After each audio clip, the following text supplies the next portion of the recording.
Boa noite, pessoal. Boa noite, Paulo. Boa noite, todo mundo.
Então, para não atrasarmos muito, são 7h05 agora, vamos começar.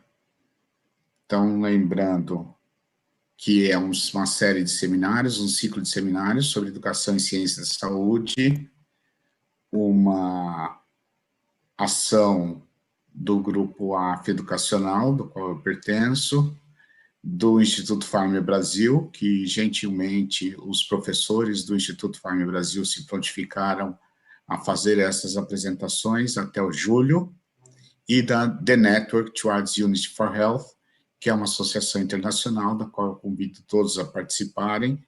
É um evento muito bom sobre educação, sobre responsabilidade social das escolas, sobre empoderamento feminino, tem uma série de ações no mundo inteiro e agrega pessoas do mundo inteiro. Esse ano o congresso seria no México, quer dizer, ele vai continuar sendo, mas ele será à distância e será muito interessante. E, inclusive, as inscrições agora ficaram muito mais baratas. Vamos dar seguimento. Então, as nossas são 19 atividades, hoje é a segunda atividade, tivemos na quinta-feira passada a professora Eliana Amaral, e toda terça e quinta, então, das 19 às 20h30, a gente tem uma hora marcada, aqui pelo Zoom ou pelo YouTube, e a gente estará coletando a informação de quem está sincronamente presente e vai fazer uma certificação ao final das pessoas que estiverem presentes e da sua presença como um todo. Quem não puder assistir de forma síncrona pode entrar na playlist do YouTube do Grupo AFIA e assistir às palestras que estarão lá gravadas para sempre. Então, qual é a dinâmica? A dinâmica é uma apresentação de 20 minutos, cerca de 20 minutos, e cerca de 1 hora para discussão entre os participantes. Os microfones e as câmeras dos participantes estão desligadas e as pessoas vão levantar a mão. Para levantar a mão pelo Zoom, basta você entrar na lista de participantes, na parte de baixo está lá, no meu caso que está em inglês, está raise hand ou levantar a mão. Você vai fazer uma ordem para levantar a mão e aí as pessoas vão ser chamadas na sequência que levantarem a mão para fazer as perguntas ou para se colocarem. A Valéria Carvalho está aqui comigo, diretamente de Nova Lima, né, Brasil, Minas Gerais, Brasil. Ela vai fazer as perguntas para quem estiver no chat do YouTube. Então, tudo que está acontecendo, nós estamos aqui com 4 computadores tentando controlar as questões. Então, novamente, é um prazer estar com vocês. Hoje, eu mesmo que estou organizando o ciclo de webinários, vou me apresentar. Então, eu sou Paulo Marcondes, eu sou docente da FEMIT e estou como diretor executivo de medicina do Grupo AF Educacional. É um grupo que tem hoje 14 faculdades de medicina pelo Brasil. Então, espero estar discutindo questões bastante interessantes com vocês, fazendo pensar um pouquinho sobre as questões de base filosófica e pedagógica da aprendizagem. Só um instantinho que eu vou trocar os slides.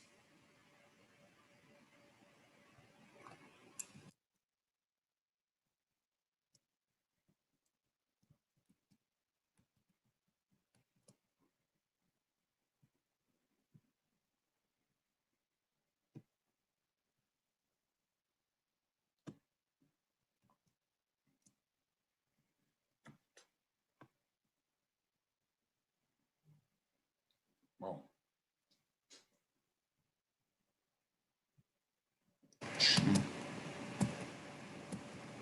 É muita tela, eu acabo me confundindo.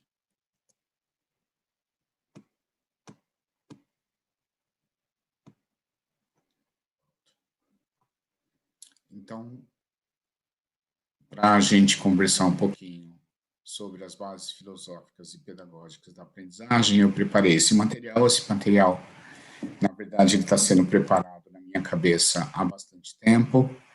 Eu entendo que nós, professores, e esse ciclo de seminários, ele visa que uma reflexão sobre o nosso papel de professores... Estão reclamando que seu som está falhando. Desculpa, mas deve ser a internet.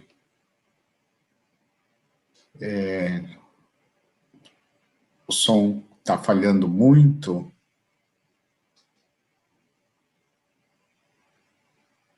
É o movimento do fone. Quando você faz assim. Ah, tá. Para mim tá bom, Paulo. Então, vamos lá. Tá. Era talvez que o microfone estava entrando embaixo da camisa. Vamos ver se assim fica melhor. Bom, então, na verdade, eu estava falando que esse é um pensamento e uma discussão que eu tenho levantado em vários locais, que me preocupa muito, porque nós, como professores, nós temos que ter uma reflexão sobre o nosso papel profissional. O nosso papel profissional, e para mim toda a profissão precisa trabalhar tecnicamente falando, no seu melhor. Então, eu não consigo entender os professores sem entenderem essa questão pedagógica do processo de ensino-aprendizagem ou da educação como um todo. Então, o que eu vou tentar trabalhar hoje nessa apresentação e gostaria de discutir com vocês, né? O que nos move a aprender como seres humanos? Quais são as forças motoras que fazem a gente se interessar por aprender alguma coisa? E como é que eu posso aprender como pessoa e ensinar como professor de uma forma mais efetiva?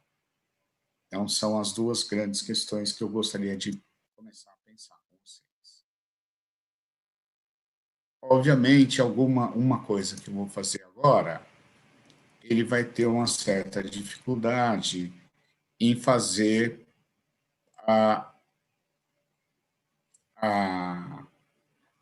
pelo YouTube, mas respeitando as pessoas que estavam no YouTube, eu, conversando agora um pouco antes com a Valéria, resolvi não fazer a questão da enquete aqui pelo sistema. Então, eu vou fazer a pergunta que eu faria pela enquete do Zoom, para deixar todo mundo igual. Você, como pessoa, quantas horas de curso você fez para poder trabalhar usando o WhatsApp? 1 hora? 5 horas? 0? Provavelmente a maior parte trabalha, obviamente não profissionalmente, mas trabalha efetivamente com o WhatsApp, e pode ser qualquer outra rede social, com Instagram ou com Facebook, porque quer, porque tem a necessidade de trabalhar. Então, a necessidade, a motivação nos faz aprender. Então, esse, para mim, é o grande motor que a gente tem que trabalhar a partir de agora. Então, essa imagem aqui, ela não é para vocês lerem, é só para fazer menção de um projeto que foi realizado em 2013, e isso aqui é o mapa conceitual das teorias de aprendizagem que existiam na época, e eu acho esse mapa muito interessante.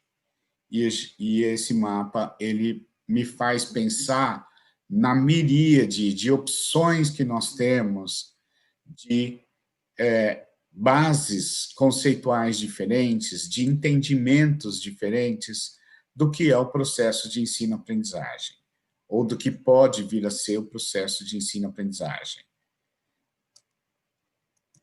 Eu vou falar sobre alguns desses processos agora, né? Então, Dewey, já em 1929, coloca dentro das suas teorias, ou dentro dos seus escritos, que o conhecimento não pode ser transferido. que o aprendiz deve dominar esse conhecimento de uma forma ativa. Então, falar em métodos ativos não é uma coisa nova. Agora, ensinar em métodos tradicionais é uma coisa bastante antiga. A escola, como a gente conhece hoje, ela tem as suas origens na Idade Média, no fim da Idade Média. E ela, portanto, ela carrega consigo essa ideia.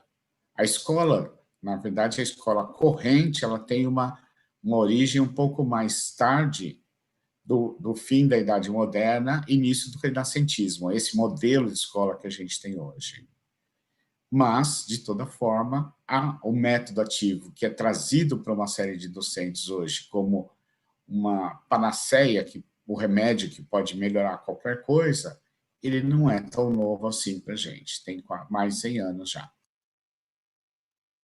Um outro autor que eu admiro muito, que eu trago muito nas discussões de conceituação, é o Brinner, que já em 1959 coloca que a motivação intrínseca leva a pessoa a conhecer o mundo à sua volta.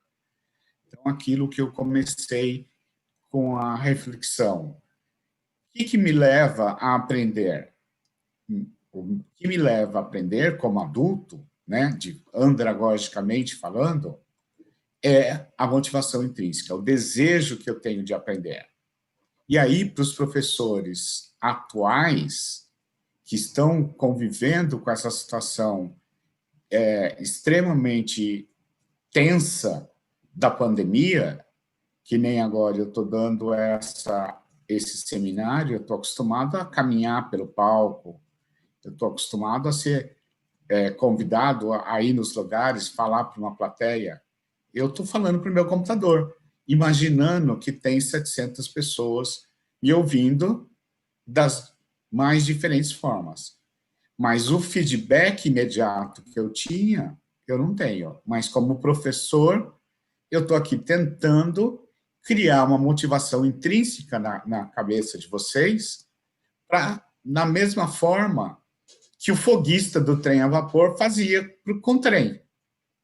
Eu estou alimentando esse trem, eu estou alimentando essa situação para gerar uma inconstância na cabeça de vocês, para gerar o que o meu amigo Valdes gosta de dizer, o grão de areia na ostra, para tentar fazer com que vocês, ostras, gerem pérolas, que é o aprendizado, que é aquilo a qual eu me dedico.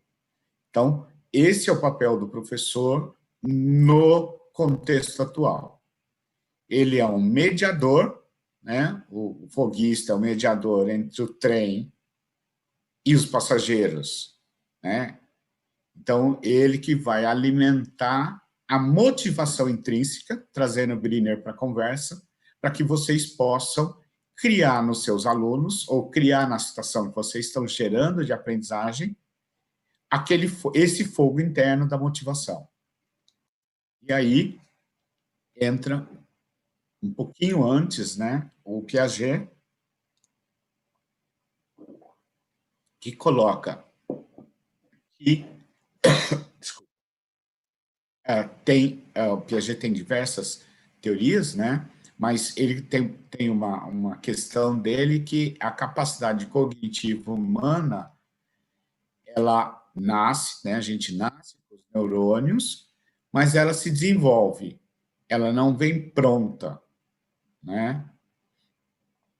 Ela cresce, ela vai criando as conexões neuronais à medida que a gente vai interagindo com o mundo, à medida que a gente vai convivendo, né?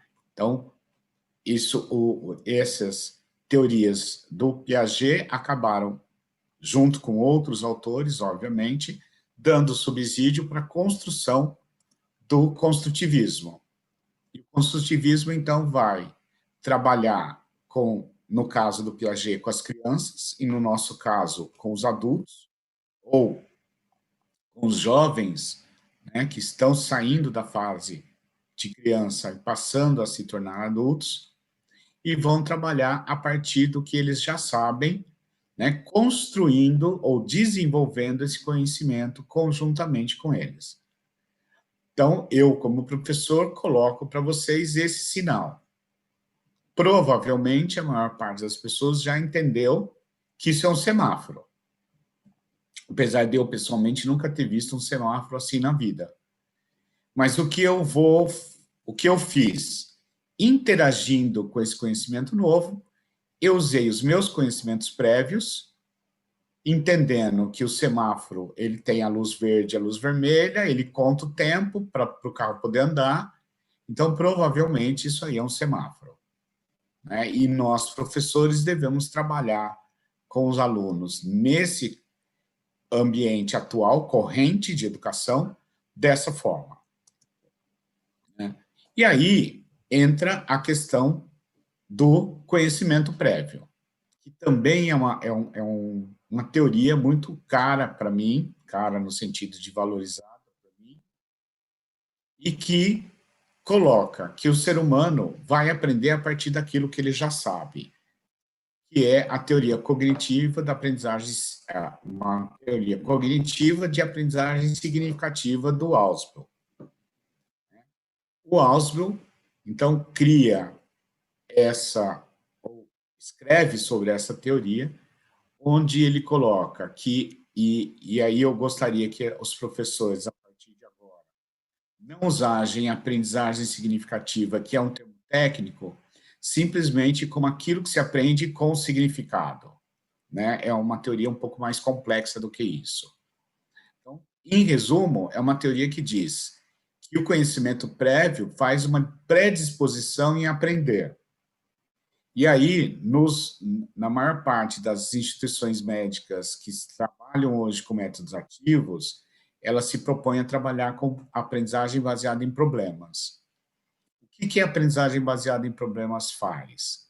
Na parte do brainstorm, existe um momento, né, um dos passos, que é o aluno explicar o que está, aquele problema, aquela situação problema, através do seu conhecimento prévio.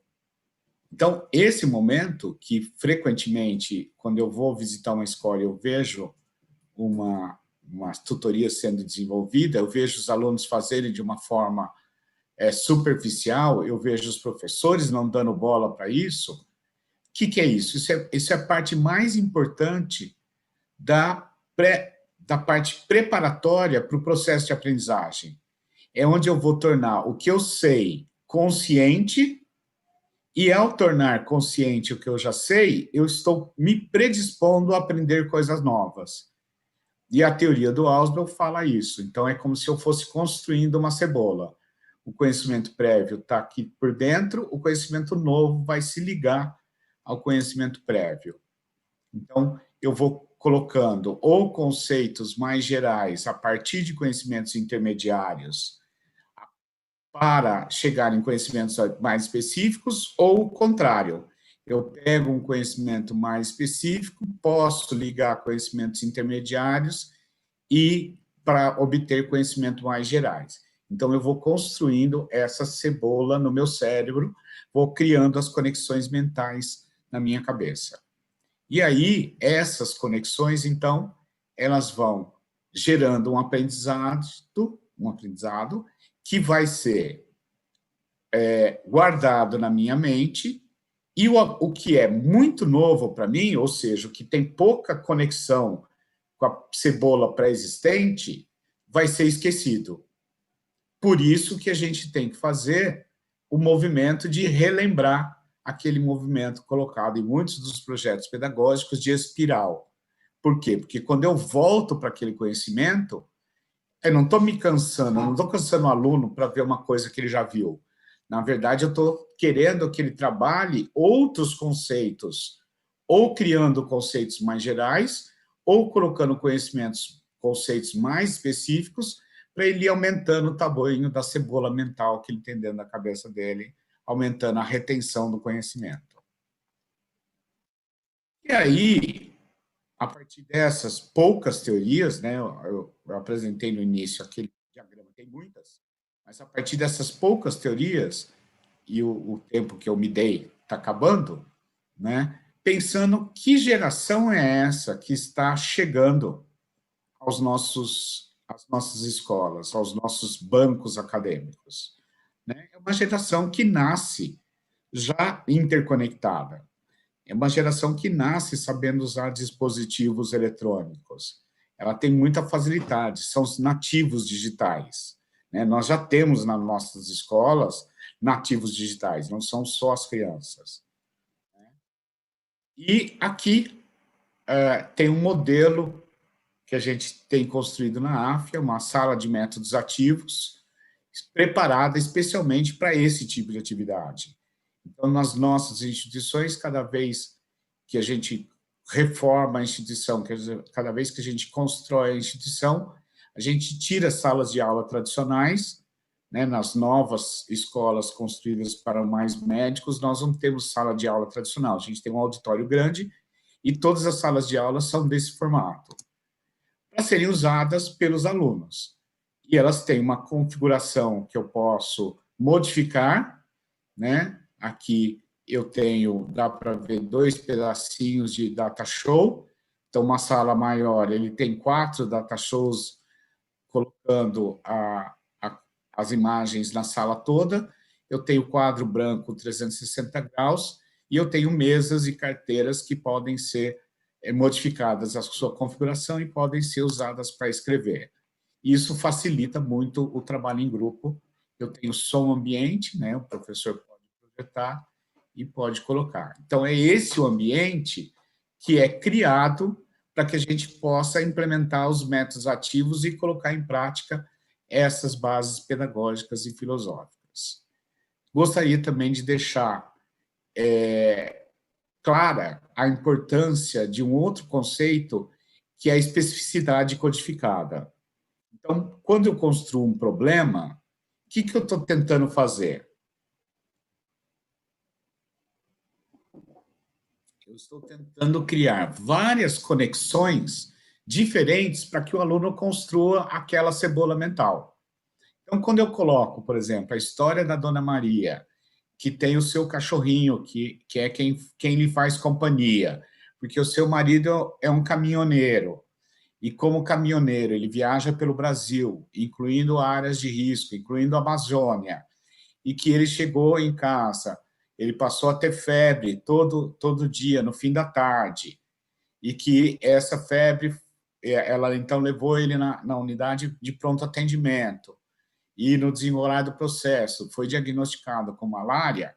Eu estou dando várias conexões diferentes para o aluno fazer o processo de aprendizagem significativa do Ausubel, né? Então, esse conceito, ele também é especificidade codificada. Um outro conceito bastante importante é a possibilidade de reelaborar a informação. Então, quando eu tenho um trabalho ativo, né?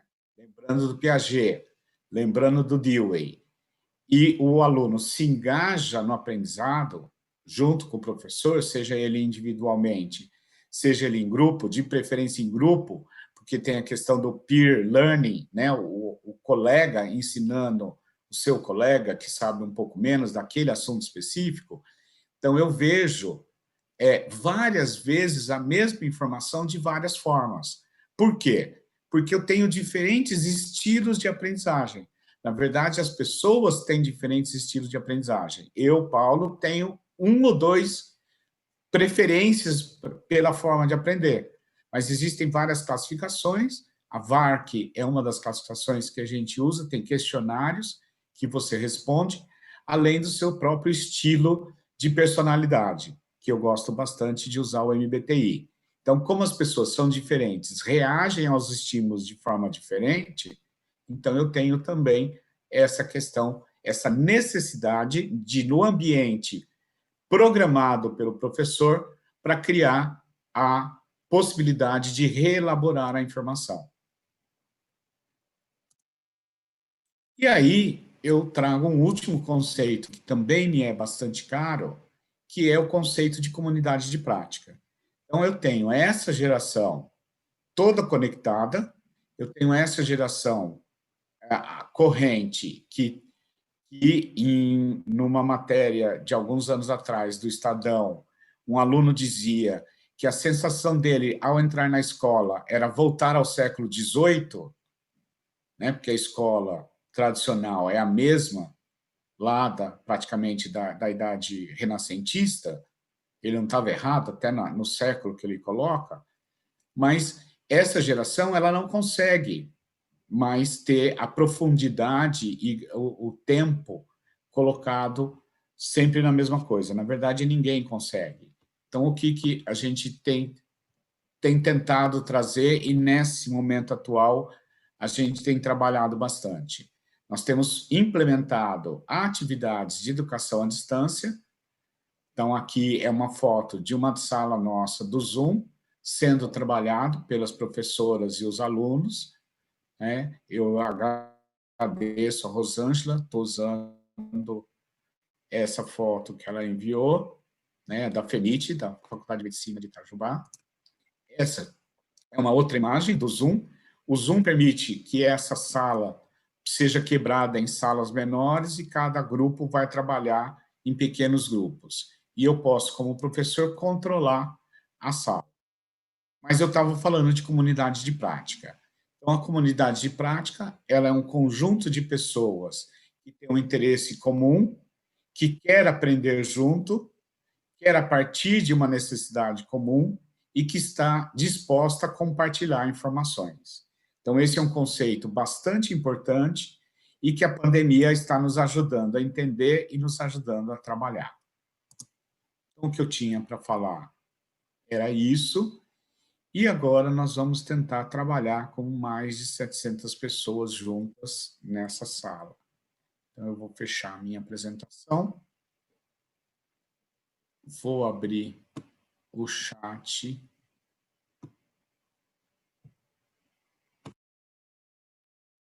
E acho que é interessante, eu vou fazer, a gente faz da seguinte forma. Então, tem 3 pessoas que levantaram a mão, eu vou fazer de 3 em 3, eu vou liberar a pessoa para falar, aí a pessoa liga o seu microfone e fala. Então, Maria Madalena levantou a mão, a Andréia Borges levantou a mão e a Silvia levantou a mão. Então, a Silvia já ligou o microfone. Por favor, Silvia. Oi, Paulo. Oi, amigos. Obrigada, Paulo, por essa oportunidade.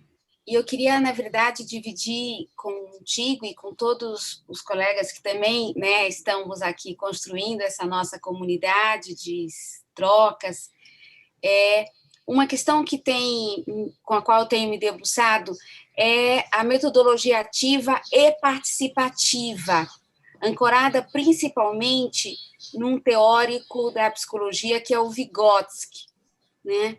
Porque me parece que a questão da atividade levada à interação, à colaboração, né? Essa perspectiva da aprendizagem colaborativa, sócio-historicamente situada, ou seja, as pessoas têm histórias, elas estão inseridas em classes sociais, né? Nós, nesse momento, estamos neste país, com essa desigualdade, dando conta da pandemia, e eu queria te ouvir um pouco, na tua experiência, como é que você tem dialogado com as contribuições da perspectiva sócio-histórica. Sim, eu ia colocar o Vygotsky, mas a teoria dele é de 29, se eu não me engano. Desculpa, não é de 29 eu digo. É mais antiga. E daí eu escolhi não colocar. Mas, para mim, a questão do contexto social que as pessoas trazem é importantíssima.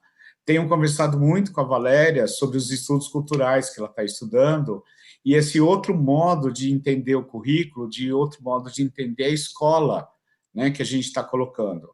Sem dúvida nenhuma, nós temos que respeitar a visão individual das pessoas, nós temos que respeitar o que elas trazem, e quando eu digo que a construção ela é individual, obviamente eu estou respeitando a construção de cada indivíduo.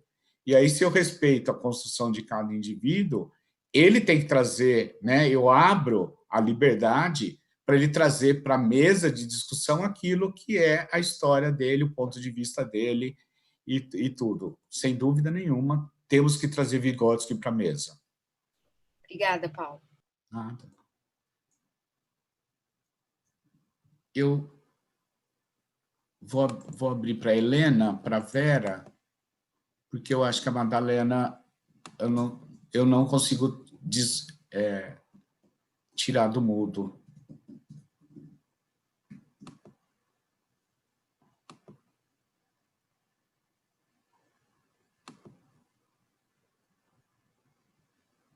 Helena, Maria Madalena e Vera. Vera. Ok. Ouvindo bem? Sim. Então, boa noite. Eu sou pedagoga e atuo como servidora na Universidade Federal de Sergipe, no campus da saúde, que tem 8 cursos da área da saúde, e todos os 8 cursos têm uma proposta pedagógica fundamentada na metodologia ativa.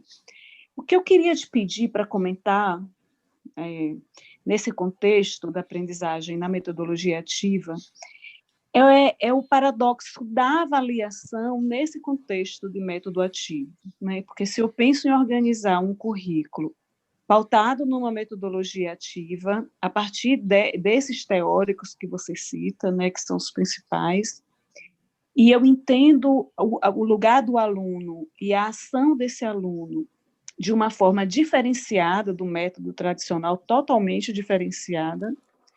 E o professor, aqui no campus, a gente tem essa configuração que você apresenta também do ambiente diferenciado, né, das salas de aula com mobiliários apropriados para o tipo da metodologia. E, muitas vezes, a avaliação de maior peso em relação à nota para aprovação ou reprovação do estudante é a prova somativa, é a prova, não é aquela prova, ou seja, é um instrumento da metodologia, fundamentado na metodologia tradicional. Aí, eu não sei se está dentro do contexto do que você pretendeu apresentar, mas eu gostaria de te ouvir sobre isso. Muito obrigada. Obrigado, Vera. Eu abri também da Soraya, se ela quiser falar. E a Helena também pode deixar de ficar mudo. Posso falar, então? Sim, sim, por favor.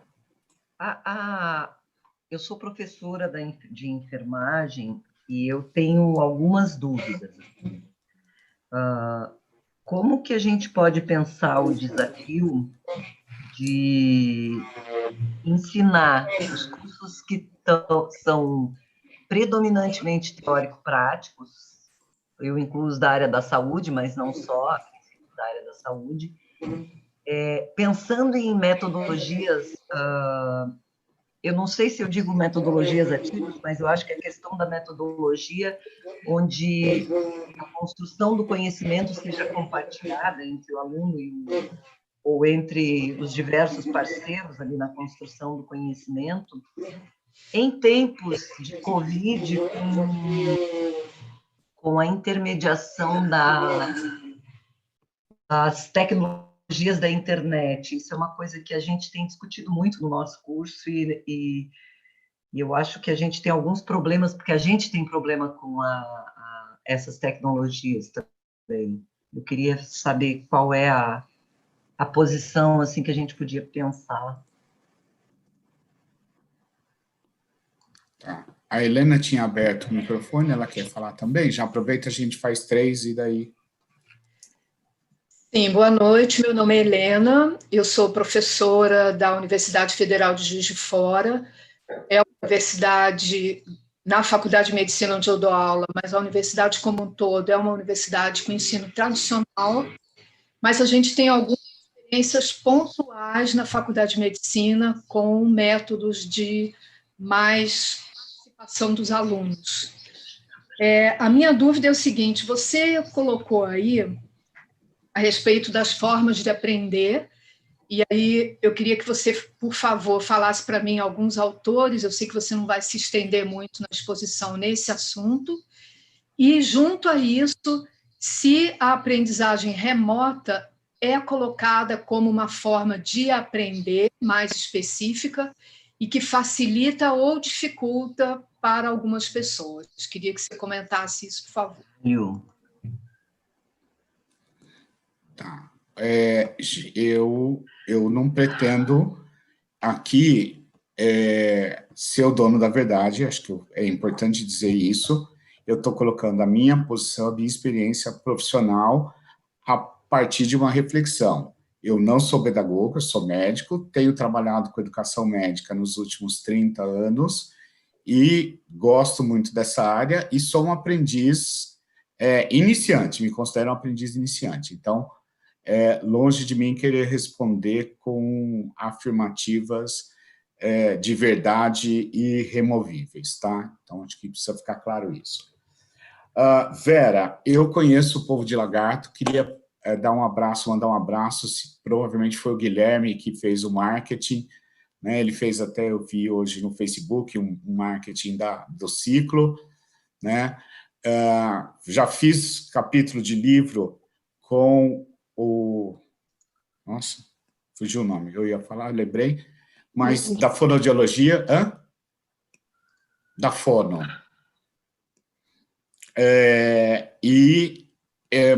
Eu gosto muito do Povo de Lagarto, tenho muita admiração pelo que vocês fizeram ou têm feito aí em Lagarto, né? Obrigada. Mas não conheço o campus, fui só no campus central. E a avaliação... Oi? Lhe convidamos para vir conhecer o campus. A avaliação, ela é o rabo que balança o cachorro, né? Eu gosto de falar que não adianta você mudar todo o processo de ensino-aprendizagem, isso do meu ponto de vista, humilde ponto de vista, sem mudar o processo de avaliação de estudantes, né? O assessment, porque o evaluation é um outro conjunto de teorias, a avaliação do programa, do curso, dos docentes é outro conjunto de teorias. Então, para mim, a avaliação ela não pode ser normo-referenciada. Eu não posso elencar um grau e falar até aqui o aluno é aprovado, a partir daqui ele não é aprovado. E daí a minha pergunta sempre para os professores, onde a gente vai discutir isso. Qual é a diferença de um aluno 7,5 para um aluno 7,7 e de um aluno 6,9? Né? Principalmente do ponto de vista profissional. E se alguém aqui, alguma vez, já perguntou para qualquer profissional de saúde que lhe atendeu quanto ele tirou de bioquímica, de anatomia e etc. e tal? Né? E qual é o histórico? Eu nunca pedi o histórico de nenhum profissional de saúde que me atendeu, né, até hoje. Então, qual é a diferença de dar 7 ou 7,5? Agora, eu queria que todo profissional que fez alguma sutura em mim tivesse competência, habilidade psicomotora para fazer sutura. E sutura é um ponto dentro de um curso de medicina. Assim como eu queria que todo profissional de fisioterapia que me atendeu tivesse o conhecimento do sistema músculo-esquelético, porque para me ajudar a melhorar na caminhada, etc. Então, para mim, a avaliação tem que ser critério referenciada. Tem que acabar com as notas da faculdade, da escola, e a gente passar a trabalhar com critérios. E aí, se eu estou trabalhando num currículo por competência, eu posso trabalhar com desempenhos esperados. Aliás, a diretriz curricular do curso de medicina já trabalha por desempenho, tem outras diretrizes de outros cursos que eu não tenho tanta proximidade, também tem, já trabalha um pouco com a questão de competência. Então, para mim, é isso aí. Tem que mudar tudo no processo de avaliação. Eu tenho que fazer a avaliação formativa, eu tenho que ajudar o aluno a saber o que ele não sabe, tenho que parar de penalizar o aluno que se expõe e coloca o que ele não sabe, ele tem que ser valorizado e mudar o processo para uma avaliação critério referenciada e que ajude no processo de aprendizagem. A Soraya fez uma pergunta sobre a questão dos desafios que a gente está vivendo hoje e a questão da aprendizagem remota, aprendizagem à distância, como um processo de aprendizagem. Eu, particularmente, aprendi até recentemente, que a melhor forma de chamar essa aprendizagem que nós estamos fazendo agora e vivendo hoje é a aprendizagem mediada por tecnologia. Tem uma pessoa que admiro muito, o Rodrigo Paiva, que diz que eu não falo, eu conversei por telefone com o fulano de tal. Eu falo, eu conversei, assim como eu estou falando para vocês, como eu estou fazendo uma explanação, dando um seminário para vocês. Chamei de webinário para ficar bonitinho, mas eu colocaria seminário, ciclo de seminários, porque, para mim, ele é só um seminário mediado por tecnologia, né? Tecnologia de informação e comunicação, se eu quiser colocar o nome e sobrenome. Então, para mim, o processo é o mesmo. Eu tenho que trazer para esse processo aqui os conceitos do Vygotsky, conceito do Dewey, conceito de Paulo Freire, conceito de todos os educadores que me precederam e entendê-los para que eu possa fazer um processo de ensino-aprendizagem mais efetivo com todo mundo, inclusive comigo. E aí, não separo aprendizagem presencial de aprendizagem à distância, né? Porque toda aprendizagem é um processo mediado por algum tipo de tecnologia, né? Senão eu teria só que falar o tempo todo e fazer aquela aula expositiva da Idade Média, que eu acho que não é o que a gente quer. Eu acho que eu troquei, isso foi a pergunta da Ellen, né? Da Helena. Da Soraya falou das teorias, da junção da teoria com a prática, e me corrija, Soraya, se eu estiver esquecendo. E que, aliás, a junção da teoria com da prática já é um postulado do Dewey, né, lá do início do século passado, né? Ele era bastante pragmático nesse sentido do processo de aprendizagem, e a questão de trazer a tecnologia. Infelizmente, para algumas pessoas isso vai ser um pouco mais complicado, mas eu sou uma pessoa que acredita na educação. Eu já passei por diversos processos, até com pessoas idosas, até com pessoas mais difíceis. Se ela estiver aberta, ela vai aprender. Então, não é uma questão de idade, não é uma questão sociocultural, não é uma questão econômica. É uma questão de força de vontade e de processo, né? Obviamente, algumas pessoas vão ser mais rápidas, outras não. Meu pai tem 90 anos e aprende inglês pelo iPad dele. Então, acho que são visões de mundo, e se eu quero continuar docente, e ainda mais com essa questão da pandemia, eu vou ter que aprender a trabalhar de forma mediada por tecnologia. Na AFIA, que a gente tem mais de 6 mil docentes, a gente conseguiu fazer isso em um mês. Valéria, você faz 3 perguntas do YouTube enquanto eu abro o microfone das pessoas aqui. Está me ouvindo? Bom, tem uma pergunta que é como lidar com a relação entre que se pressupõe a inclusão do processo de ensino-aprendizagem, utilizando as salas de aula virtuais em um cenário de desigualdade. Quais os obstáculos enfrentados na avaliação formativa nas sessões tutoriais online? E como suscitar o desejo de aprender num contexto de novas gerações que buscam respostas rápidas, que querem tudo em tempo recorde? Difícil, né? Então, vamos lá. No contexto da desigualdade, eu pediria que essa pessoa assistisse a palestra da Eliana Amaral, que foi na quinta-feira passada. Ela elenca uma série de coisas que a Unicamp fez de uma forma brilhante e que eu acho que é esse o caminho. A gente tem que trabalhar a desigualdade, fazer, para mim, um mapeamento dessa desigualdade, do que há de desigual nessas relações, e tentar ajustar para que todos tenham um conjunto de oportunidades semelhante e todos consigam aprender. Então, se eu estou exigindo que as pessoas usem computador, ou usem internet, ou usem Então, eu consigo, eu tenho, aliás, que ajudá-los a ter essas condições, né? Então, para mim, é um trabalho de todo. Agora, li também recentemente uma questão interessante, acho que hoje tem um artigo, se eu não me engano, na Folha, que fala da questão da desigualdade no Brasil, né? A gente viu que o Brasil, a gente sabe, aliás, que o Brasil é um país desigual.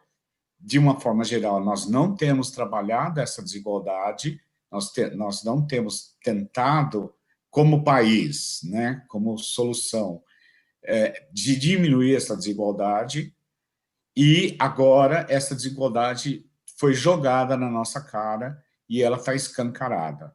Só não vê quem não quer. Agora, precisamos trabalhar como país. Essa desigualdade ela não pode continuar existindo. Mas convido a assistir a palestra da Eliana. A questão da dificuldade online, ela é uma dificuldade para todo mundo, ela é uma coisa que nós estamos aprendendo. Na semana passada, nós tivemos problemas de conexão, hoje a gente teve menos problemas, conseguimos começar na hora, e eu sou uma pessoa que fiz mestrado e doutorado em engenharia elétrica e computação na área de informática biomédica. Então, tenho conhecimento, trabalho com isso há muito tempo, e assim mesmo a gente se embanana, a gente está aprendendo a trabalhar, e não é fácil trabalhar de uma forma como a gente está trabalhando aqui, né? E aí a gente vai ter que aprender. E a questão dos alunos que querem respostas rápidas. É a geração atual, é uma geração que eu gosto de chamar de Twitter, né? Ela trabalha em 140 caracteres. Então, nós temos que aprender. É uma geração diferente que tem outra visão de mundo, outras questões que são importantes e que não são as mesmas da gente, e daí a gente vai ter que trabalhar isso. Mas lembrem-se do foguista do trem. O nosso papel como professor é ser o foguista do trem. Então, eu tenho que achar qual é a motivação intrínseca dessa pessoa. Nas minhas aulas lá na FEMIT, o que eu faço?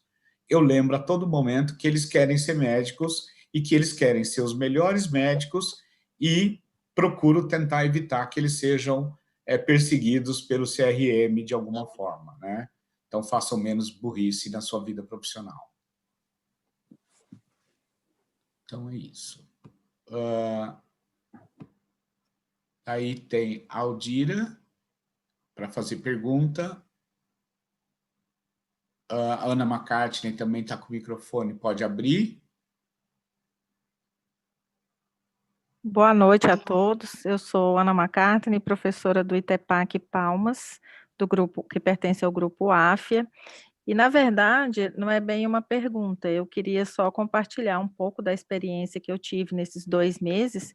Inclusive, a professora Lilian Câmara perguntou, né, como fazer um grupo tutorial em um ambiente de aprendizagem. Então, nós tivemos uma semana para conhecermos a plataforma no qual trabalhamos, que é o Canvas, e com ela o Zoom, né, para fazer as conferências e os grupos tutoriais. E eu tive, assim, primeiro eu pensei o seguinte, eu precisava dominar a ferramenta, porque se eu não dominasse a ferramenta, ficaria difícil, em um momento de estresse, eu conseguir conciliar tanto os alunos, como a ferramenta, como a minha pessoa.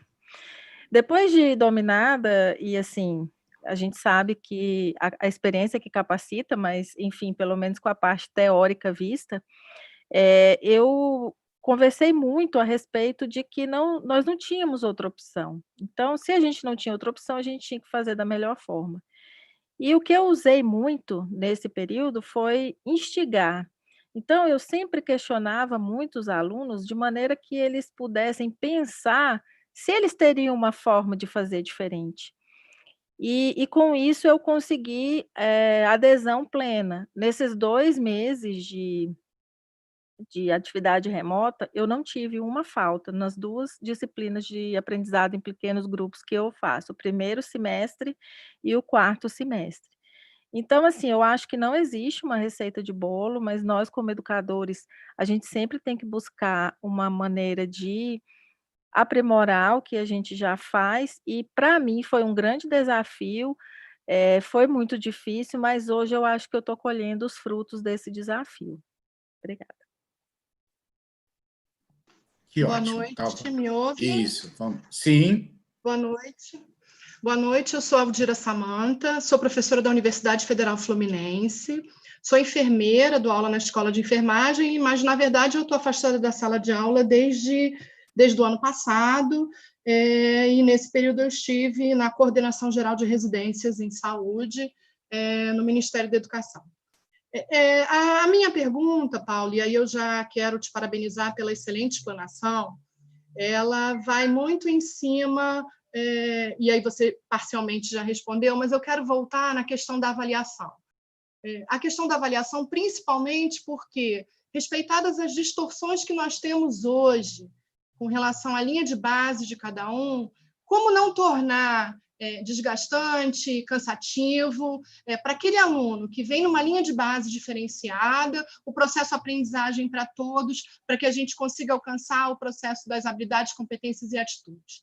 E mais do que isso, olhando hoje, quando a gente pensa em avaliação institucional e avaliação dos programas da escola, de uma certa forma, né? Hoje eu faço parte da Comissão de Acompanhamento e Monitoramento das Escolas Médicas, da qual eu já fui coordenadora adjunta. As avaliações elas ainda seguem um modelo muito tradicional.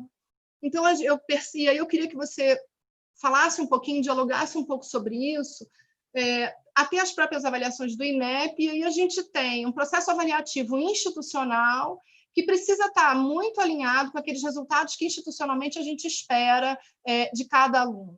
Eu queria ouvir um pouquinho você dialogar sobre isso. Obrigada.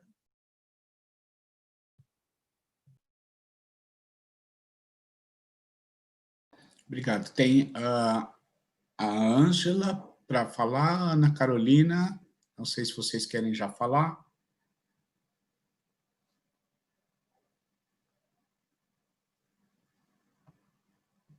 Pode falar, professor? Sim, claro. Boa noite. Professor, eu estou com o áudio aberto aqui também. Sim, Tiago também depois. É porque as duas estavam antes. Eu estou há pouco tempo trabalhando como docente, meu nome é Ana Caroline, estou trabalhando na Unifeso, e é uma dúvida que eu tenho, né? Pegando até um pouquinho do que Soraya comentou em relação a problemas com metodologia, nós que fomos formados na metodologia totalmente tradicional, a gente leva um tempo, às vezes, para dominar uma tecnologia, não é nem muito o meu caso, mas das universidades também aceitarem propostas diferentes, e os alunos também, né? Esses alunos que querem tudo muito rápido, muito mastigado. E aí eu fiquei pensando até que ponto a gente consegue mesclar, né, um pouco do tradicional com um pouco de metodologia, pelo menos numa fase inicial, para a gente ficar mais seguro em relação ao método. E fiquei pensando, por exemplo, o PBL, né?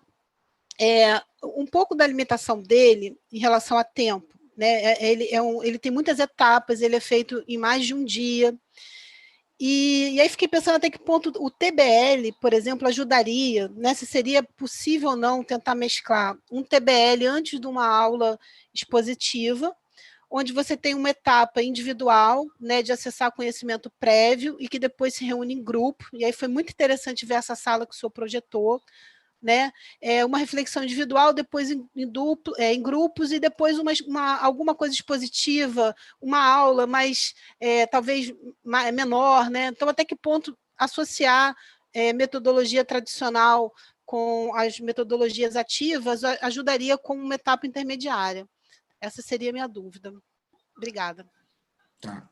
Ângela e Tiago, deixa eu responder essas duas, porque tem bastante coisa e eu estou sentindo que eu vou me complicar aqui, que não é fácil um pouco. Então, vamos lá. Aldira, é um prazer voltar a esse assunto.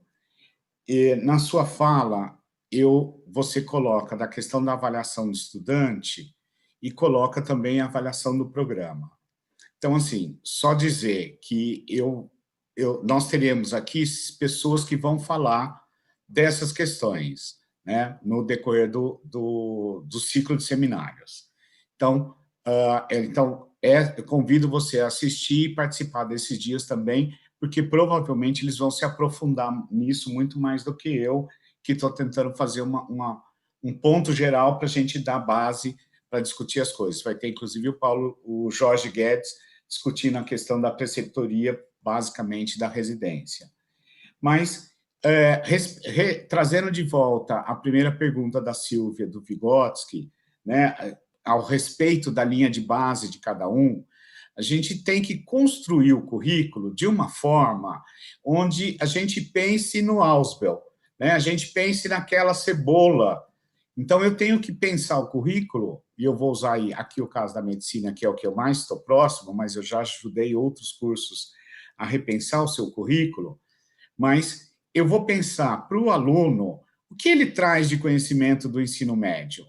E o que eu quero, no começo do curso, fazer com que ele vá construindo esse conhecimento, né, que é um pouco o que as áreas de engenharia, matemática trazem, daquele nivelamento. Então, os começos do curso de medicina, o começo de qualquer curso, na verdade, deveria ser um nivelamento, mas não no sentido de dar a diferença entre aquele e a média ou o máximo dos estudantes, mas sim construir uma linha de base de conhecimento, de habilidades e de atitudes para que eu possa, ao longo dos 6 anos de curso, ou dos 5 anos de curso, se for odonto, né, e outros cursos, eu vá formando aquele profissional que eu desejo formar a partir das DCNs.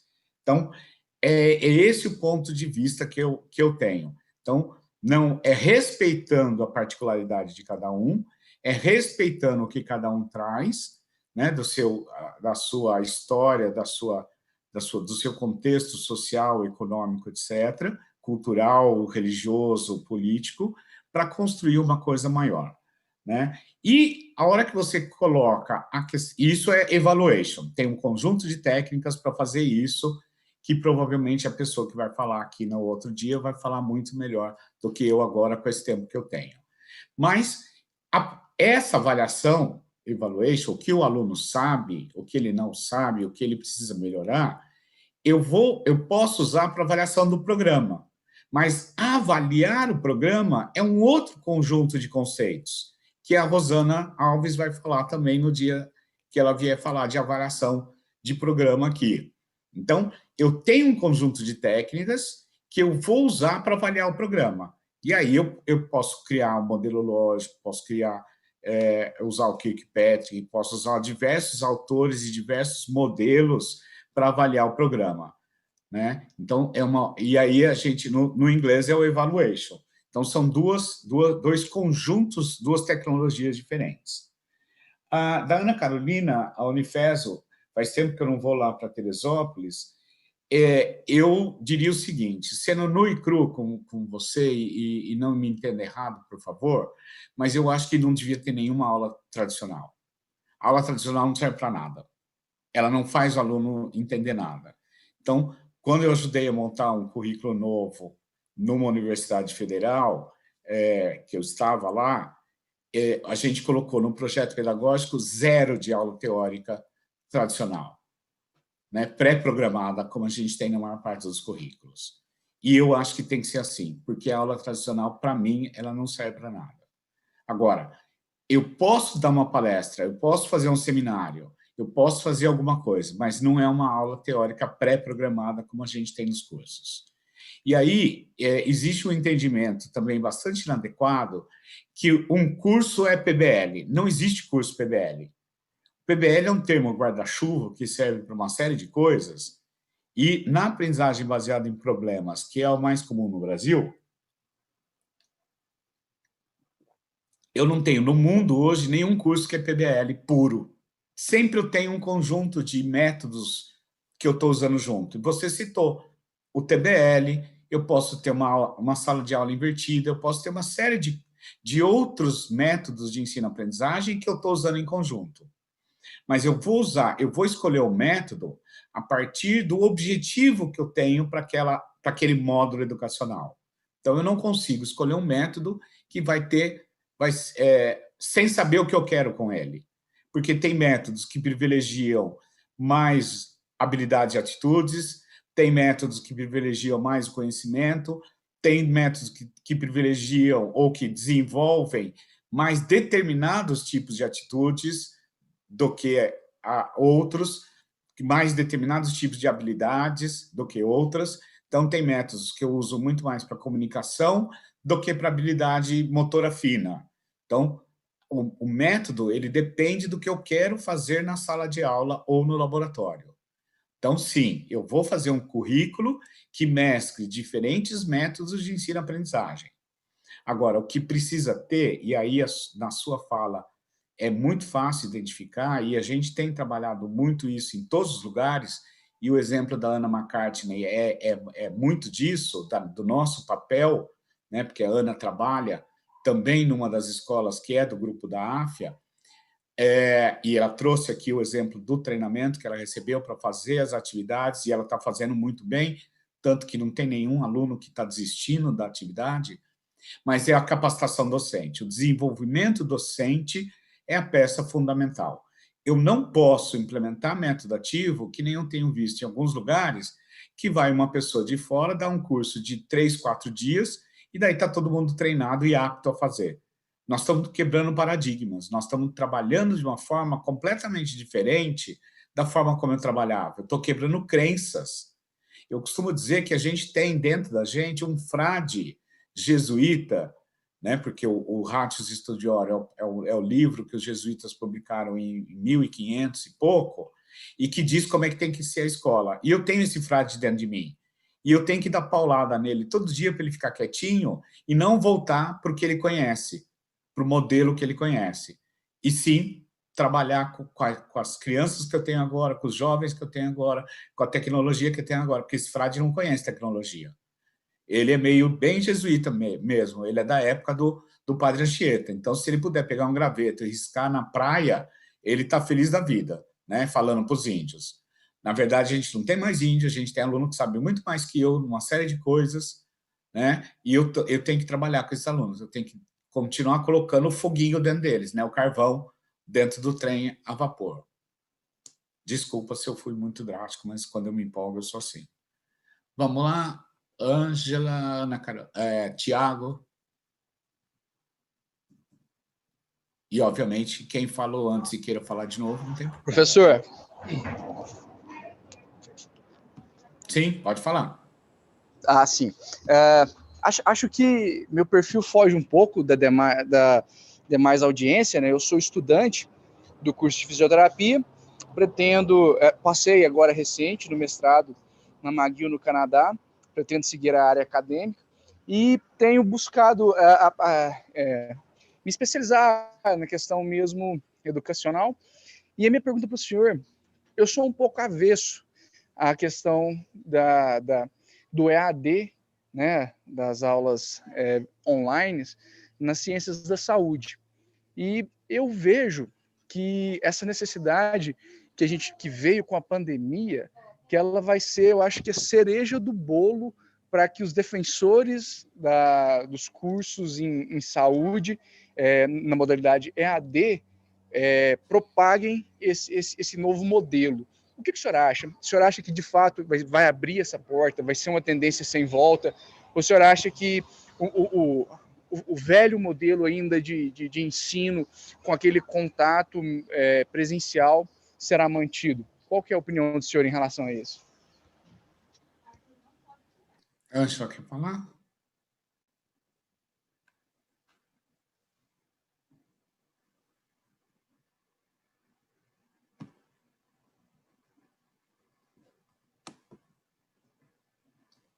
Tem a...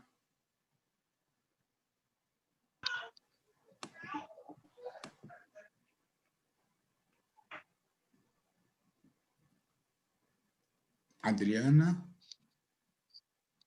Boa noite. Sim, boa noite. Posso falar, professor? Sim, sim.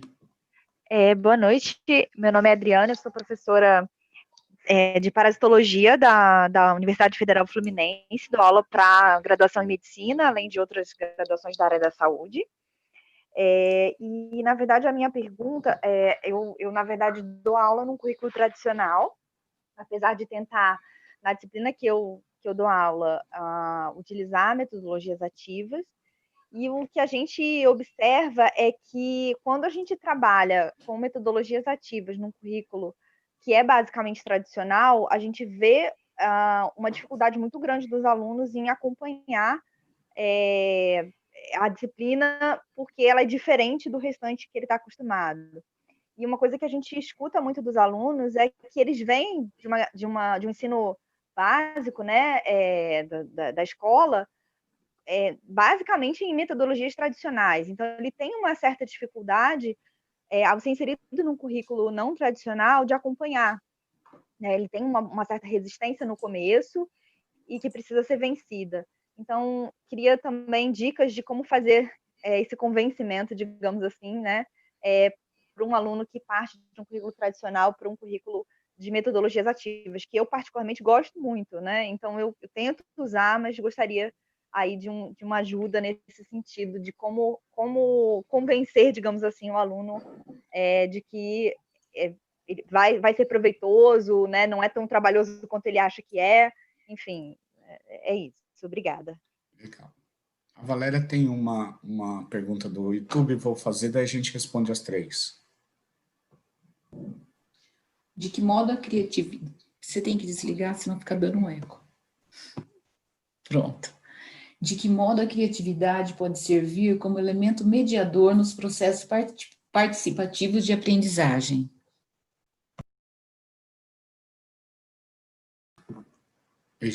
Para mim é fácil. Essa aí é a mais fácil. Criatividade é tudo, né?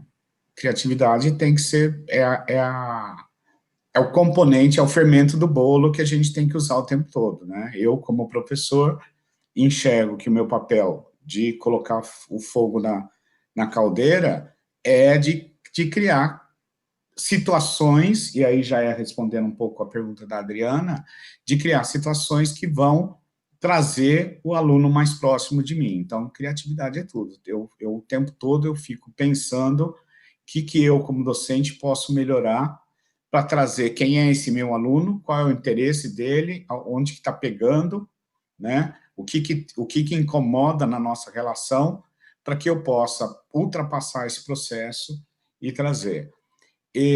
Adriana, eu vivi um pouco isso recentemente, há algum tempo atrás, passei no concurso, fui ser professor num campus tradicional de uma universidade bastante tradicional, e a primeira coisa que a chefe de departamento me disse na época foi que eu estava proibido de usar método ativo, porque lá era uma escola tradicional e que, portanto, a minha expertise dos últimos 20 e tantos anos não seria utilizada nesse sentido.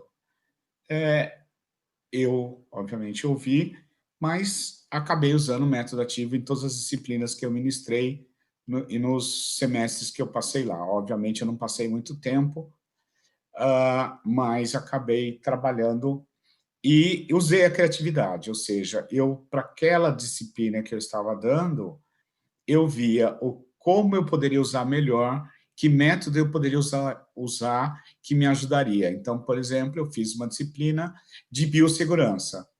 Na disciplina de biossegurança, eu fiz baseada em discussão de cinema, o começo dela. A gente usou, até espero que os alunos da época lembrem muito, a gente usou o filme sobre pandemia, é um filme bastante interessante, que mostrava essa questão da contaminação, do tipo de laboratório de segurança. Então, a gente fazia uma reflexão durante várias aulas, a partir daquele filme, de ter assistido junto o filme, fazia decupagem do filme, daí trabalhava por projeto. Então, eu fui trazendo uma série de métodos. Agora, sempre o aluno sentia que ele estava ganhando com aquele método, né? Eu não estava fazendo método para me satisfazer, eu estava fazendo método para ele aprender mais. Então, ele aprendendo e retendo a informação, entendendo as disciplinas chatas que eu dava, melhor, eu fui ganhando o conjunto de alunos e fui trabalhando melhor. Então, a minha sugestão é essa: veja a necessidade dos seus alunos. Tiago, sem querer ser chato, mate esse freio jesuíta que tem dentro de você, meu filho. Eu gostaria muito de conversar com você, me procura depois de você voltar da McGill, porque você vai ver como é que o Canadá trabalha, a forma como está desenvolvendo esse trabalho lá, porque eu acho que a impressão que eu fiquei é que é uma questão de crença, e a minha crença é diferente da sua, por isso que eu falei desse jeito. Eu não acredito, eu acredito, como eu falei antes, que a tecnologia ela está sendo usada a favor do processo de ensino-aprendizagem. Então, não estou pondo a tecnologia porque é mais barata. Eu até acho que ela nem é mais barata. Eu acho que para usar bem a tecnologia, eu tenho que usá-la de forma adequada.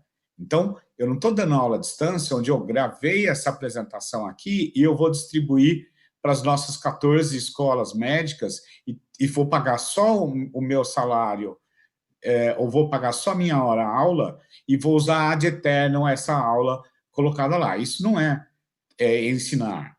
Isso é passar um filminho de um professor tradicional dando aula. Então, eu já respondi antes que a aula tem que acabar, né? A aula tradicional tem que acabar. Então, o modelo de ensino-aprendizagem que a gente propõe também é diferente, com um processo de avaliação diferente. Então, quando a gente coloca que eu vou pegar esse momento atual para experimentar um processo de ensino-aprendizagem que vai pegar o que era feito no modelo presencial e vou trazer para o ensino mediado por tecnologia. Eu vou fazer, por exemplo, a tutoria de aprendizagem baseada em projetos. Usando o computador, eu vou ter que ter um sistema de computador onde todos os alunos acessem, todos os alunos vão ter que ter internet com banda, eu vou ter que ter o acesso e vou ter que treinar o professor, vou ter que treinar os alunos a usar isso, vou ter que construir um processo de avaliação formativa de como se dá esse processo no decorrer dos passos. Eu vou fazer todo o processo para que o aluno continue aprendendo assim como ele aprende no presencial. Então, não é a introdução de porque senão eu tinha que continuar dando aula com... Eu falo do ensino GLS, né? Giz, lousa e saliva. E não, hoje a gente usa PowerPoint, a gente usa notebook, eu uso, mesmo no presencial, eu uso alguns recursos. E no caso, como eu respondi agora há pouco para a Adriana, eu uso desculpa, não foi a Adriana, foi? Bom, eu uso outros métodos que, mesmo em sala de aula. Então, é isso que eu espero que os professores passem a usar. O meu intuito hoje aqui em fazer essa discussão com todos vocês é que vocês façam essa reflexão. Na verdade, eu não quero passar nenhuma informação, porque isso tudo está por aí. Eu quero colocar a pulga atrás da orelha. E estou aberto a ouvir as críticas, obviamente. Cláudia e Vanessa, eu abri o microfone de vocês. E não se sinta ofendido, Tiago. Boa noite, professor. Meu nome é Cláudia. Oi. O Tiago falou. Boa noite, Cláudia. Boa noite. Eu sou médica, sou professora do ITEPAC de Araguaína, aqui da AFIA, né, Araguaína, e eu mexo muito com tecnologia, imagem, eu sou dermatologista de formação, e não tenho, assim, uma dificuldade. Acho que o conhecimento, a técnica vai ajudar muito, muito mesmo a despertar o aluno esse interesse, né, pelo novo, pela curiosidade. Eu acho que a imagem ajuda muito, a tecnologia. Mas eu tenho uma dúvida, assim, como que a gente não... o que eu tenho medo? Às vezes, de você entregar uma coisa assim com tanta facilidade, de você não banalizar o conhecimento técnico, que eu acho que é uma viagem assim bem pessoal, que o aluno tem que ter é um momento dele de gravar, tem coisas que você tem que é antigo mesmo, você tem que sentar, você tem que ler um livro, você tem que ler um texto, né? E você precisa gravar. E como é que você vai estimular isso? Eu tenho um pouco de dificuldade. Eu fico achando que ele entende que aquilo ali é só ali, que ele está resolvido ali, que, né, que é o aluno que ele está acostumado a buscar o Google só. Como é que o senhor orientaria? Qual seria a melhor técnica?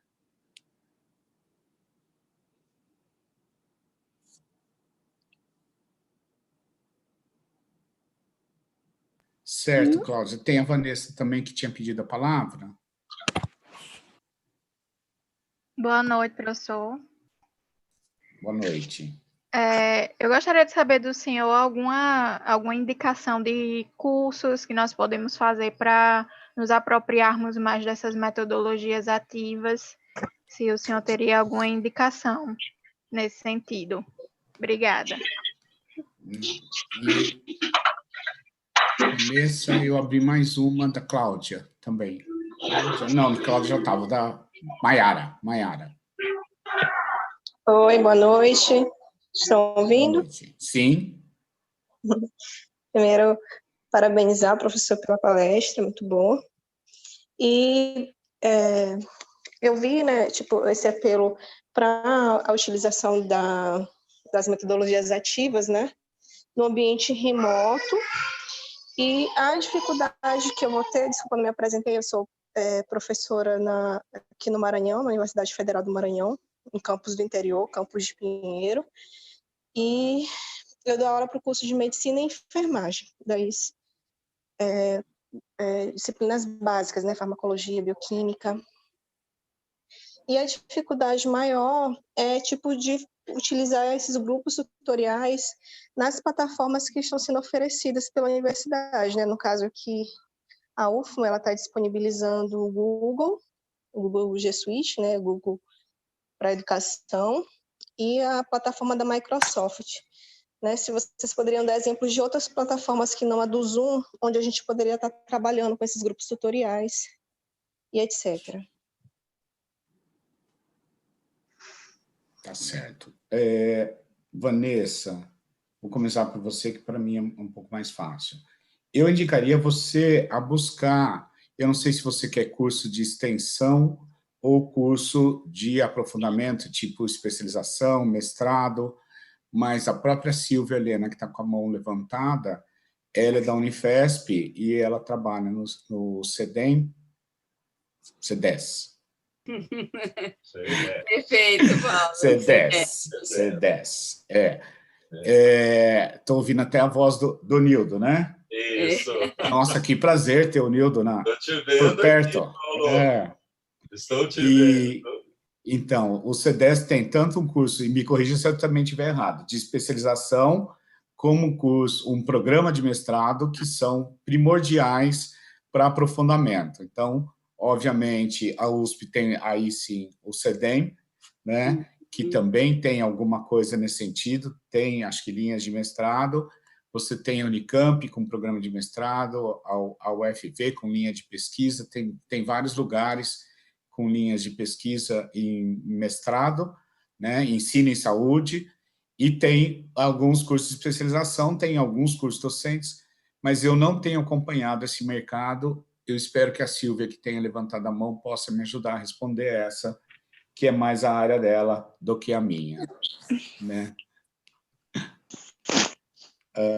Daí, deixa eu só terminar de falar, que daí eu já passo, né? A Cláudia fala da questão do aluno e do conhecimento, de como fazer. Cláudia, você também está com um freizinho aí dentro de você, né? Um jesuítazinho cuidando um pouquinho do seu coisa. Eu diria para você se aproximar, primeiro, dos estilos de aprendizagem, né? Procura por estilos de aprendizagem, tem várias tecnologias diferentes. Eu, particularmente, gosto muito do VARC, que é um questionário para identificar estilos de aprendizagem, é VARK, e eu acho que é interessante a gente entender que as pessoas aprendem de formas diferentes.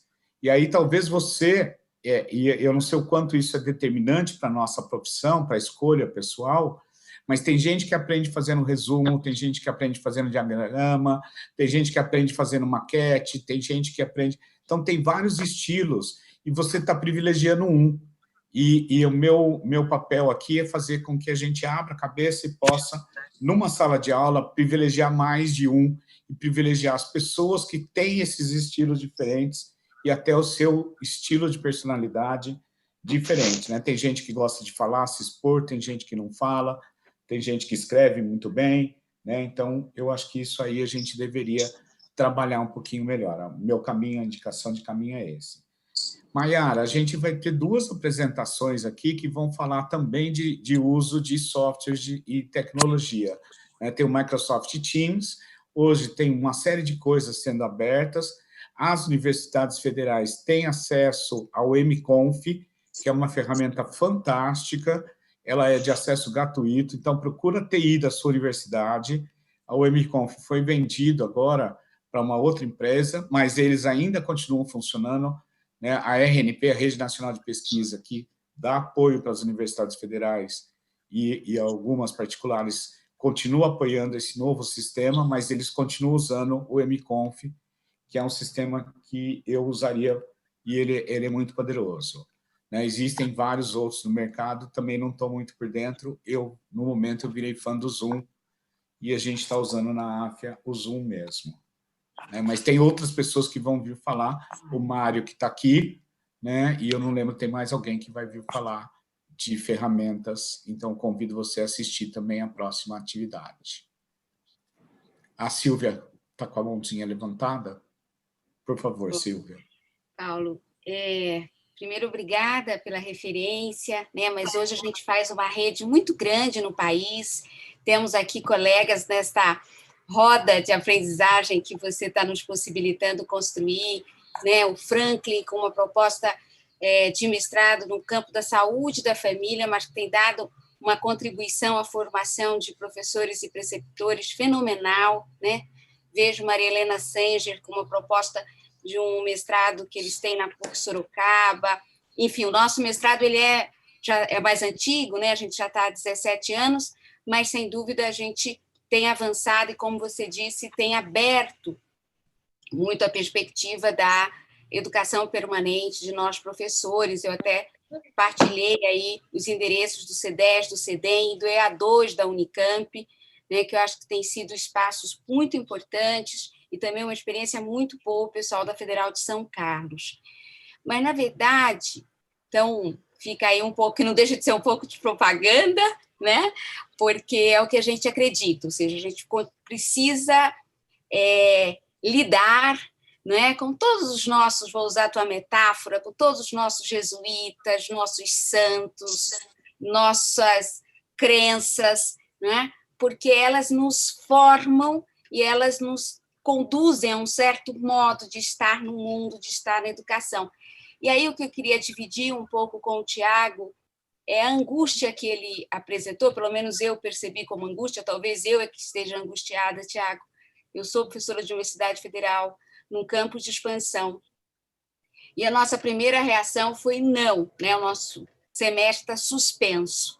E aí nós fomos aprendendo qual era a melhor resposta, o que esperava a sociedade. A sociedade espera uma resposta, né? E está sendo muito bonito, sofrido, doloroso, como o Paulo coloca, escancarando as nossas desigualdades sociais. Eu tenho estudantes que moram em locais que o sinal da internet não chega. Então, não é só o tablet, não é só o chip, mas qual é a política de formação, não é? E uma preocupação muito grande que tem sido reafirmada nos encontros com o Ministério e com o Conselho Nacional é de que nós estamos numa situação de emergência, nós vamos produzir as melhores respostas, mas não implica excluir, precarizar, né, ou baratear. Então, eu queria dizer, Tiago, que a gente está aí muito atento, como vocês, estudantes, os técnicos, nessa construção de uma resposta que eu concordo com o Paulo, nós precisamos dar. Paulo, a gente se conhece há muito tempo e ele sabe que de vidas passadas eu devo ter sido freira, porque Eu tenho um monte de coisas, né, que estou aprendendo nessa existência a ampliar. E, Paulo, queria um pouco trazer um autor que tem me ajudado muito. Nos últimos anos, eu tenho me dedicado a relê-lo, a reestudá-lo, a assumi-lo como agenda de estudo, talvez até mesmo provocada pelos atuais gestores federais, não é? Porque, na minha condição de professora, eu me sinto compelida, né, a poder pensar sobre, que é Paulo Freire, né? Ele não costuma estar nas nossas sínteses sobre aprendizagem, mas tem me ajudado, inclusive, a dialogar com os programas internacionais de educação interprofissional, a perspectiva da interação, do diálogo, né? E de que Paulo Freire, no seu tempo, construiu as suas metodologias e as suas tecnologias possíveis, né? A minha impressão, tendo sido aluna do professor Paulo, é que hoje ele estaria aqui fazendo um webinário, um seminário, um colóquio, uma live, né? Porque o que ele nos dizia era isso, era preciso estar onde as pessoas estão. Queria te ouvir um pouco. A Valéria tem também uma pergunta. Como a gente está chegando ao final, eu me preocupo com o horário. Mas a Valéria tem uma pergunta do YouTube, por favor.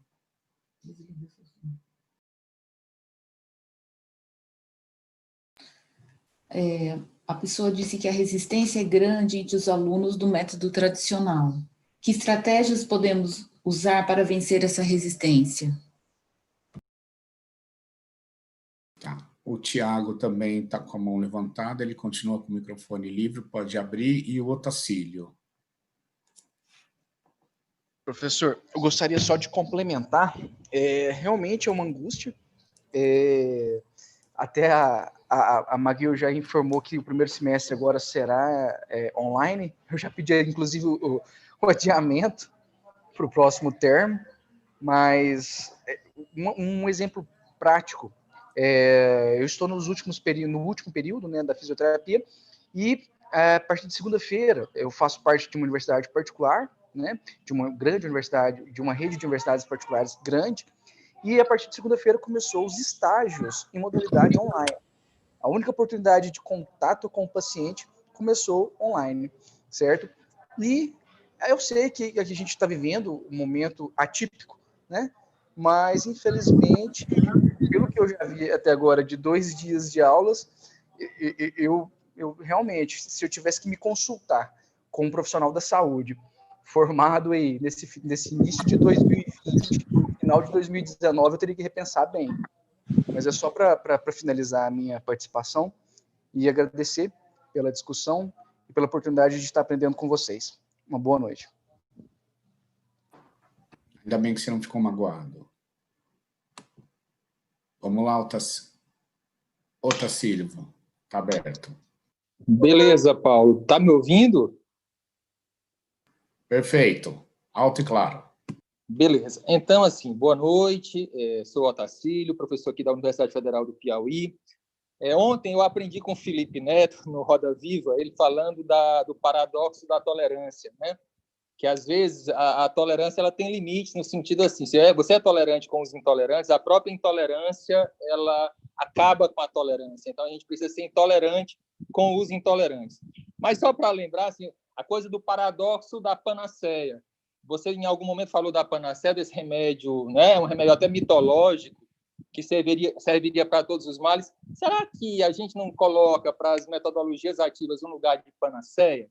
Eu fico pensando assim, se as metodologias tradicionais não serviram para muita coisa, pelo menos elas serviram para nos formar, ou formar grande parte de nós. Podemos não ser lá grande coisa, mas acho que somos.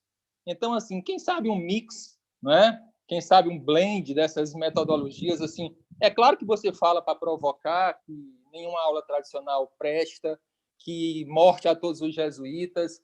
Eu fui formado no colégio jesuíta, isso me causa muita espécie, assim, mas era isso, era mais uma fala para ajudar no debate também dessas questões.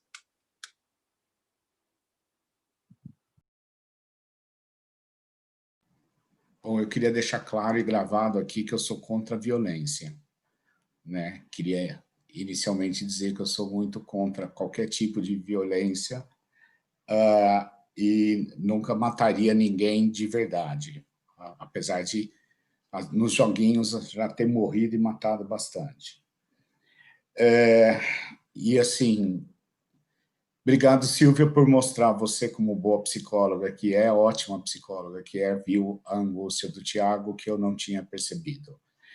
Eu acho que todos estamos angustiados com essa mudança de paradigma, com essa prisão autoimposta por alguns, e prisão de isolamento, no meu caso, desde março a gente está fechado em casa, e a gente está angustiado com tudo que está acontecendo, não, às vezes não consegue ver luz no fim do túnel, imagina o Tiago que está quase se formando, mas que aí falta pouco. Eu acho que a minha impressão, né, é que o mundo está mudando, e aí a gente tem várias crenças, a Silvia falou dos santos, a gente pode trazer vários tipos de orixá e outras crenças para a mesa, e o mundo está mudando, e eu espero que o mundo fique mais humano. E essa humanidade ela vai ter mais respeito pelas diferenças, mais respeito pelas características individuais e mais respeito pelo todo, né? Pela vida como um todo, pelo ser humano, pela terra, né? Pelo meio ambiente, por tudo que a gente tem. E por tudo que a gente tem conquistado como raça, né? Raça humana. Mas eu acho que a educação tem que mudar, a educação vai mudar, é um processo evolutivo, não é revolutivo, como o Otacílio lembra bem, né, na questão da morte aos jesuítas. Nada contra jesuíta, até acho muito louvável todo o processo, a crença, mas o que eu acho que não cabe mais na atualidade é basear o nosso currículo, a nossa organização curricular, as nossas unidades curriculares em aulas tradicionais. Na verdade, não é a aula que é ruim, é a efetividade da aula que é ruim. Ela não faz eu guardar, né? Por exemplo, eu posso aqui perguntar qual é o ano e que Brunner falou, que eu trouxe no slide, que ele falou aquela fala que eu citei. Posso perguntar qual é a fala que o Brunner citou. E como foi uma aula expositiva, a retenção de vocês, na mente de vocês, foi baixa. Mas se eu perguntar, que eu contei a história da Dona Maria, que o marido era caminhoneiro, eu perguntar que doença o marido dela teve, aposto que a maioria de vocês vai usar, porque eu usei uma técnica diferente da simples exposição de um conteúdo que eu usei no caso do Brunner. Então, é isso que eu estou querendo dizer. Eu estou querendo colocar qual é a efetividade de uma aula tradicional na vida do médico e mais do que isso, aquela construção curricular onde eu separo o conhecimento. Um professor só fala de biofísica, um só fala de bioquímica, um só fala de patologia, um só fala de histologia e assim por diante. Então, esse tipo de coisa que a gente vai ter que quebrar e ter que mudar os paradigmas. E a questão da Parácia é isso, na verdade era para chamar a atenção de algumas coisas, e o Otacílio sabe muito bem como é isso, porque nós dois usamos as mesmas técnicas. Tem gente com a mão levantada, mas estamos na hora de fechar. Eu só queria, então, dar a chance para a Jaqueline e para a Juliane falarem, mas agradecer novamente vocês terem ficado até tão tarde, e eu queria passar também uma enquete no final, e aí Jaqueline já está aberta para falar, e Juliane também. Que bom. Eu, como professora da prática, né, nesses tempos de REAR, tem sido difícil para mim, porque minha carga horária é essencialmente prática. Daí eu fiquei pensando, né, e como realmente houve, inclusive, uma proposta, e eu postei uma atividade em relação à questão de suplementar, não é, o conteúdo de prática. Então, eu acredito, porque a prática por si, não é, ela é uma metodologia ativa, não é? E aí eu pergunto, professor, no sentido de que seria interessante trabalhar as questões das habilidades leves ou soft skills, né? Nesses tempos de REA, seria uma boa proposta? O que o senhor acha sobre isso e os meus colegas? Juliane? Boa noite, professor. Boa noite. Eu sou mestranda da Unifesp, do mestrado profissional, sou professora de educação básica também. E eu me vejo diante de duas realidades do uso de metodologias ativas no meu mestrado e também inserida na instituição da educação básica, né, onde o ensino tradicional é bem forte. E eu queria saber do senhor qual é a vantagem dessas metodologias ativas quando a gente pensa numa formação menos fragmentada, porque nós temos bastante dificuldade, eu vejo no universo da escola de educação básica, né, que nós somos todos professores, porém de disciplinas diferentes, de trabalhar integrado. E aí o ensino ele fica muito fragmentado. Eu gostaria de saber qual é a contribuição das metodologias ativas para poder diminuir essa questão da fragmentação do ensino. Tá. Esclarecendo um pouquinho, a Jaqueline fala em REAR. REAR é o nome que nós demos na AFIA para o regime especial de aprendizagem remota, para o momento que a gente está vivendo. E ela é uma professora da FEMIT que eu conheço, então por isso que eu estou falando, né? Obrigada. E, em termos de prática, a gente chegou a discutir, eu cheguei a discutir isso na ANUPES, Associação Nacional das Universidades Privadas, recentemente, e com a Eliana Amaral também, que esteve aqui na quinta-feira, que é membro do Conselho Estadual de Educação do Estado de São Paulo. O que a gente chama de prática? Eu posso ter, como você mesma disse, soft skill, eu posso ter práticas de comunicação que podem ser feitas à distância, mediadas por tecnologia. Hoje você tem aí uma série de pessoas, e aí, Tiago, sendo bem atendidos mediados por tecnologia. Eu conheço várias pessoas que continuaram fazendo suas sessões de psicanálise, de psicoterapia, à distância, né, com o uso mediados por tecnologia, e estão indo bem, estão gostando, né, não precisa gastar meia hora, não precisa pagar estacionamento, faz o depósito na conta da pessoa. Então agora já tem um vínculo, né? Então talvez o vínculo seja difícil de construir à distância, que eu acho que é mesmo.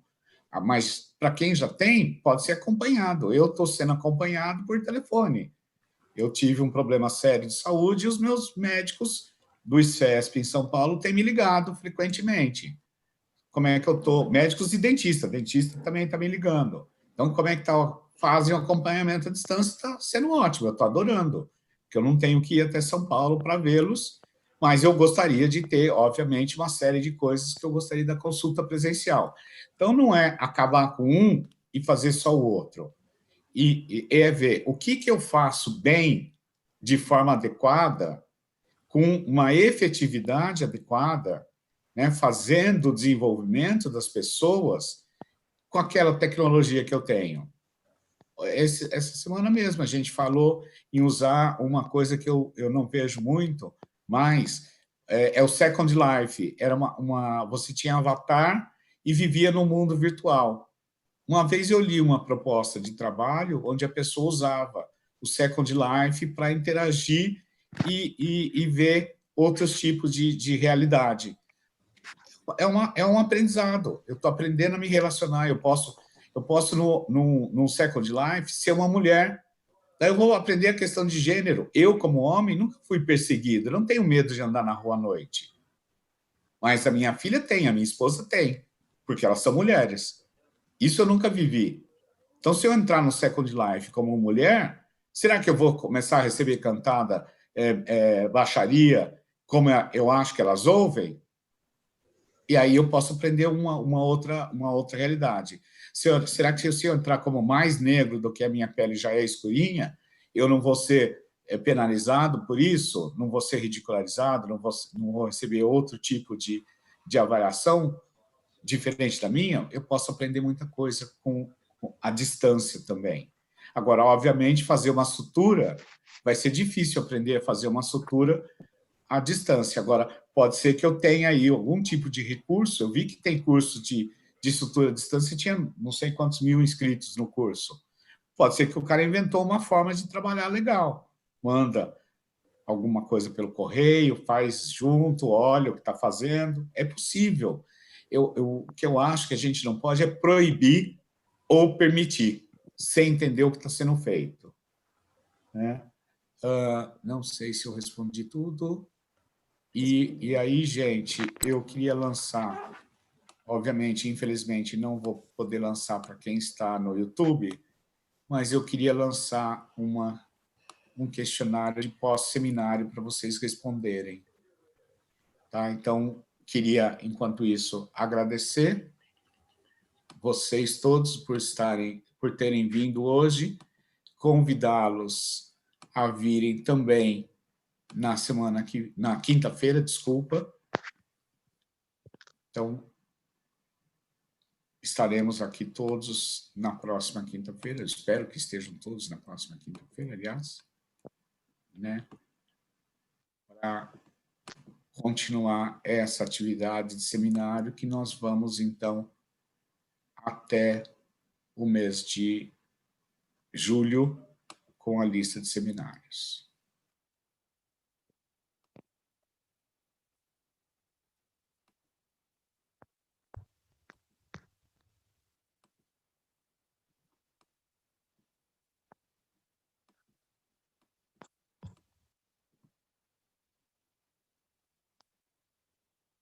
Na quinta-feira, realizando o trabalho em pequenos grupos no Zoom, com a IEDA, que fez um processo muito interessante, Juliane, de integração. Eu esqueci de responder você. De integração. A IEDA, na Escola Baiana de Medicina e Saúde Pública, fez um processo de integração de disciplinas.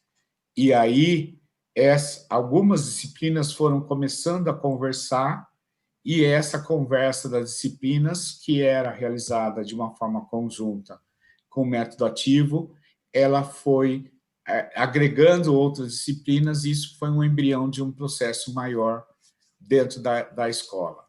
Então, isso foi um processo bastante interessante que aconteceu lá. E é isso que eu sugeriria para você. Um método que eu sugeriria para você é a aprendizagem baseada em projetos, que é muito interessante e pode agregar vários professores para trabalhar em conjunto.